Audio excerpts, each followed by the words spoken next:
Shut up and sit down. Hello, my friend. You are listening to the Dance Studio Scaled podcast, the number one place for innovative marketing, retention strategies, and business growth ideas made just for dance studio owners. Now, this isn't your average business podcast. We're here to shake things up, simplify the hustle, and focus on real, actionable insights. I'm your host, Jen Dalton, and after 30 years of running studios, coaching owners, and scaling businesses, I know one thing's for sure. There's no one size fits all in this industry. You've got the passion, and I've got the tools to help you take it to the next level. So hit that subscribe button, grab a coffee, and let's scale your studio together. Well, hello everybody, and welcome back to this week's episode of the Dance Studio Scaled podcast. Now, I'm going to start by being real. Enrolments can feel like a never-ending job. You're showing up online, you're replying to DMs, you're getting trials through the door, but you're still left wondering why your numbers aren't where they should be. Now, in my case, we were getting a steady flow of new students, but I just knew that there was always potential to do it better, and the growth didn't always match the effort. And it took me a while to realize that the gap wasn't at the front end. It was actually what was happening after they came through the door.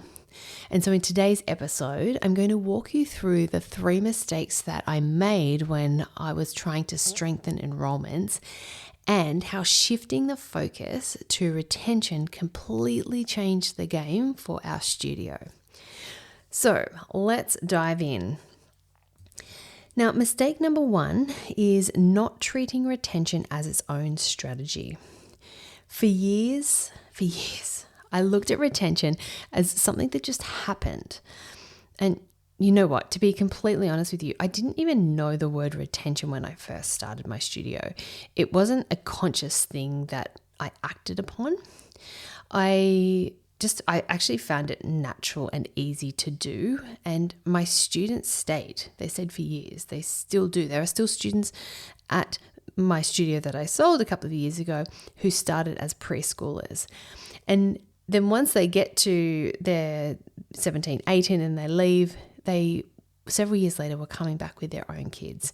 So I knew I was able to nail retention without it being a thing. However, with the rise of social media and so many more options now for kids to try, it did have to shift into more conscious actions. And I never gave retention the same level of thought, planning, or intention that I would give to enrollments or advertising. It just wasn't a strategy. It was essentially just an afterthought. And what I missed was that retention is a growth strategy. In fact, it's the one that gives everything else a return. So when you build a studio that feels safe, it feels aligned and exciting for the right families, that's when they're going to stay. But that doesn't happen by accident. It happens when you take the time to understand what your perfect families actually want or what they actually need. It happens when you build the systems and you have the conversations that make them feel seen and supported. It happens when you train your team to create consistent, meaningful connections.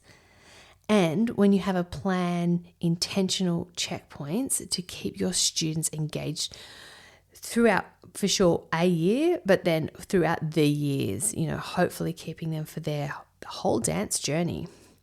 Now, once I started viewing retention as a system that I could refine, just like marketing, timetabling, or team development, that's when everything shifted.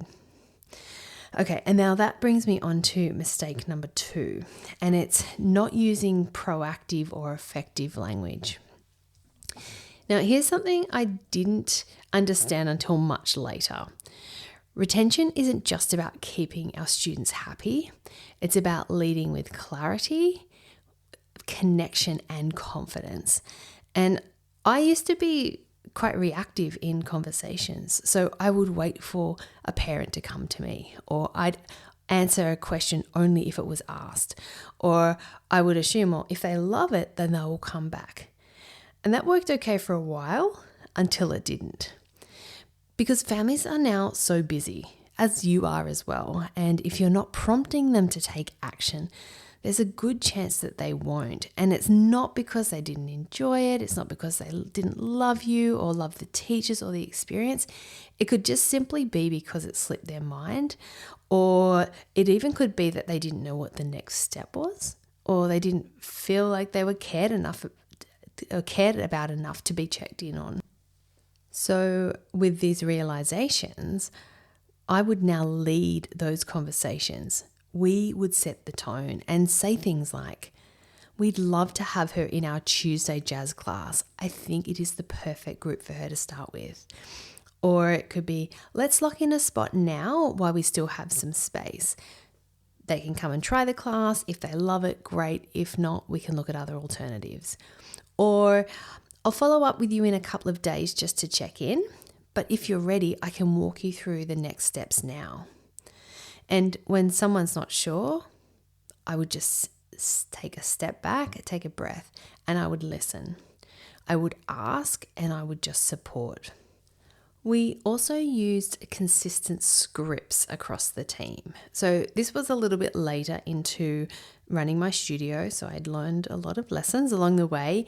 And as I was growing my team, I realized the importance of having some scripts, some ideas, some dot points of what I wanted the teachers to say, if it was a staff member, admin, anyone answering the phone.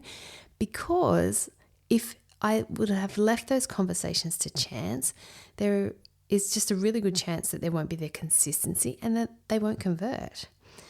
And I've been having these conversations with multiple studio owners, and I realize that not everyone is exactly sure what they should be saying, how they should be responding to ensure that your parents and the students want to actually stay. And so I've just literally created a done-for-you retention kit, because I know having the right words, touch points, and those follow-up systems makes it so much easier to build trust and loyalty. And that's where the retention kit comes in handy, because it includes the exact phrases, the language that teachers can use in the classroom, and front desk prompts that sound like you on your best day. However, you are able to delegate that to your team, and it just makes it so much easier for you to be able to hand them the scripts, where you can just do a role play, practice once or twice with them, and then let them run with it. And over time, it does just become a second nature. They will start to learn to be able to have these conversations and read the cues and read the language of what the questions that they're being asked. But you're giving them the guidance to enable to keep that conversation flowing. Okay, and then that brings me to the third mistake that I was making, and it was not training my staff and teachers to say the right things. Now, in the early days, I just assumed that my team would get it. Now, this was also based off the fact that many of my teachers, when I first were bringing on teachers, grew up with me as their teacher. So they were in the classroom. They saw what I did, how I acted. They heard, they listened to conversations I was having. They loved being there. So I just assumed that they would just know what to do and the conversations and the things to say. Outside of those, I externally hired great teachers. I had a lovely admin team. And again, I just assumed, we shouldn't assume, but I just thought surely they would know how to welcome a new student or follow up after a trial. Now, spoiler alert, they didn't always. And it's not a criticism on them. It's just reality and another lesson that I learned along the way. Because even if someone is warm and capable, they still will need direction and guidance to do the job that you want them to do, to have the responses that you want them to have. They need to be told what to say when a student walks into their first class. They need to be told how to build confidence for their nervous parent or the parent who's, doesn't want to let their child go, when to follow up and how to gently nudge someone towards a decision. And when I started actually training my team in these scripts and the check-in processes, which I did every year. So every team training at the beginning of each year, we would go through these scripts. We would role play, we would practice, we'd bring in scenarios. And I saw a huge shift. The retention process improved. It became quite easeful. Like there wasn't a stress or the worry of that retention piece always on the back of our head, because it was just becoming second nature. Enrollments just became easier, and families just became less of a headache because they felt seen, they knew what was going on. And so half of our workload with making sure our families were okay was done. And honestly, it's not about fancy sales tactics. I'm not about pressure at all. In fact, I hate the pressure.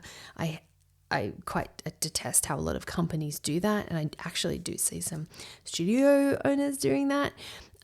It's not about the pressure or forcing people to do it. It's just about consistency and care. So here's my advice. Don't just shoot off an enrollment email and cross your fingers. You use the scripts that are ready-made for that exact moment, and ones that you can confidently hand to your front desk staff or to your teachers. Or even if you had a casual coming in and you weren't able to be there to monitor the conversation, you can give them this information. And it's just another way to ensure that they are saying and acting and doing the right thing when you're not in the studio. And again, that's what the Done For You retention kit is designed for. You don't need to reinvent it from scratch. It's all there. And I've covered across the board. I've covered the language that a teacher would use in a first class of someone coming to trial. I've got follow-up phone scripts after a trial. I've got if students are missing for a while, like how to contact them again, DM templates, even classroom prompts for different ages, because the way we speak to our preschoolers versus our adults, it's completely different. And so I've broken that down over 3 to 4 ages. So all you need to do is you can print it and then you can share it. You could even use it in your training. And that's how you create retention that doesn't solely rely on you. And it just gives you that confidence that your team and your staff are delivering, they're using the language and doing the action, taking the action that you would be doing if it was you. Okay, so let's do a quick wrap up, bringing it all together. So the 3 biggest mistakes that I made when I was trying to fix my enrollments was, number 1, not treating retention as its own strategy. Number 2 was not being proactive with our language, so missing those opportunities to guide families towards enrollment, re-enrollment, and continued enrollment. And then number 3 was failing to equip my team with the tools, with the scripts and clarity that they needed to build connection and follow through. Now, if you've listened to this episode and you've recognized even one of these things in your own studio, I want you to know that I see you. Now, these are the types of things that I tweak and fix every day with studio owners in the mastermind. But your next step is so simple. If you want a shortcut, something that will instantly give you confidence and consistency, then all you need to do is download the Done For You retention kit. Now, it's completely free, and it includes, as I mentioned before, there's plug and play follow-up scripts, there's classroom prompts to help students feel welcome, there's conversation guides your team can use straight away, and templates for phone calls and emails and texts so no one is left guessing. Like everything I aim to do, it's designed to save you time. It is designed to reduce the decision fatigue and just make this process of enrollment and retention feel easy for you again. Now, you'll find the link in the show notes, or if you want, if you send me a DM if you send me a DM on Instagram with the word script, I'll just send it directly to you. Because when retention is working, enrollment numbers take care of itself. So again, if you want that now, just send me a DM on Instagram with the word script and I'll send it straight to you.